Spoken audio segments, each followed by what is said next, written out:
بسم اللہ الرحمن الرحیم۔ السلام علیکم۔ میری آپ سے بھی التجا ہے کہ ایک مرتبہ درود ابراہیمی پڑھ لیجیے گا۔ بسم اللہ الرحمن الرحیم۔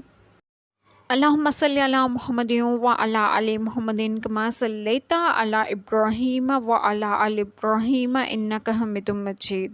اللہم بارک علی محمد وعلی آل محمد کما بارکت علی ابراہیم وعلی آل ابراہیم انک حمید مجید۔ بسم اللہ الرحمن الرحیم۔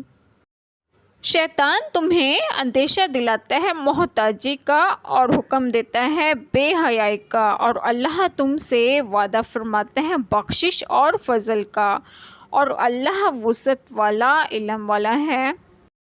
بسم اللہ الرحمن الرحیم۔ آج جو بات میں آپ لوگوں سے ڈسکس کروں گی وہ یہ ہے کہ شیطان اس بات کا اندیشہ دلاتا ہے کہ اگر خرچ کرو گے اور صدقہ دو گے تو نادار ہو جاؤ گے، یعنی بخل کا اور زکوٰۃ و صدقہ نہ دینے کا۔ اس آیت میں ہے کہ شیطان کسی طرح بخل کی خوبی ذہن نشین نہیں کر سکتا، اس لیے وہ یہی کرتا ہے کہ خرچ کرنے سے ناداری کا اندیشہ دلاتا ہے اور روکتا ہے۔